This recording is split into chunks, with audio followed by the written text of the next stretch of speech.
영화 라라랜드는 단연 2017년 골든글로브의 주인공이었습니다. 나무주연상, 여우주연상, 감독상, 작품상 등 총 7개의 부문에 후보로 오른 뒤 후보에 오른 모든 부문에서 수상을 하면서 7관왕이 됐거든요. 조금은 살벌하기까지 했던 음악 영화 위플래시로 영화 팬들을 놀라게 한 뒤 라라랜드로 영화계를 휩쓸고 있는 젊은 감독 데이미언 셔젤. 이 기세를 몰아서 2017년 아카데미 시상식에서도 주요 부문을 석권할 수 있을지 영화 팬들의 관심이 쏠리고 있습니다. 그래서 준비한 아는 사람은 이미 다 알고 있는 라라랜드에 관한 흥미로운 6가지 이야기 바로 시작합니다. 물론 스포일러가 있으니까 영화 안 보신 분들은 그만 보세요. 그럼 진짜로 시작합니다. 역사의 한 페이지. 아직 아카데미 시상식이 남아 있습니다만 이미 라라랜드는 2017년 골든글로브 시상식에서 기록을 세웠습니다. 7개 부문 수상은 골든글로브 시상식 역사상 처음이라고 하는데요. 심지어 상을 탄 부문들도 나무주연상, 여우주연상, 감독상, 작품상, 각본상, 작곡상, 주제가상 등 주요 부문들을 싹쓸이한 것을 볼 수 있습니다. 골든글로브 역사상 주요 부문 5개, 그러니까 감독상, 작품상, 각본상, 그리고 남녀주연상을 한꺼번에 수상한 영화는 1975년 작품이었던 뻐꾸기 둥지 위로 날아간 새 단 한 작품이었다고 합니다. 아카데미 시상식으로 범위를 넓혀봐도 주요 부문 5개를 동시에 수상했던 영화는 1934년 작품 어느 날 밤에 생긴 일, 1975년 작품 뻐꾸기 둥지 위로 날아간 새, 그리고 1991년 작품 양들의 침묵 단 3편뿐이었다고 하는데요. 라라랜드가 아카데미 시상식의 역사에도 이름을 남길 수 있을지 지켜보는 재미가 있을 것 같습니다. 신의 한 수.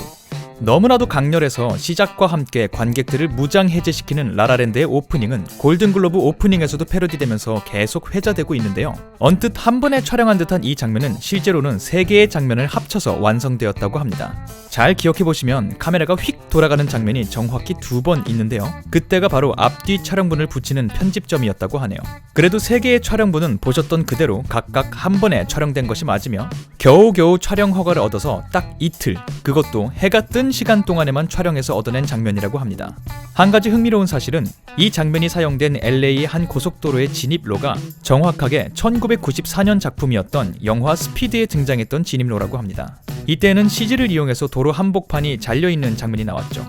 한 가지 더 흥미로운 사실은 이렇게 어렵게 찍은 장면이 통편집될 뻔했다는 것인데요. 데이미언 셔젤 감독은 영화적 완성도가 헤쳐지는 것 같아서 무려 3개월 가까이 이 장면을 뺀 채 영화를 편집했다고 하네요.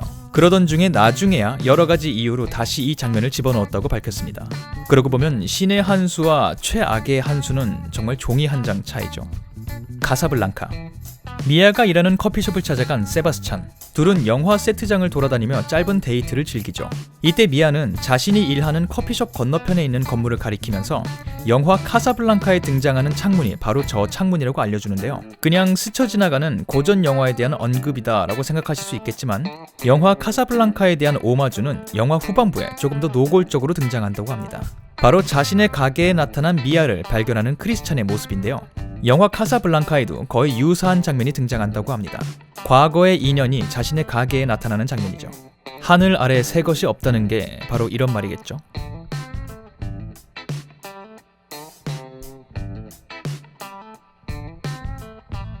될성 부른 떡잎.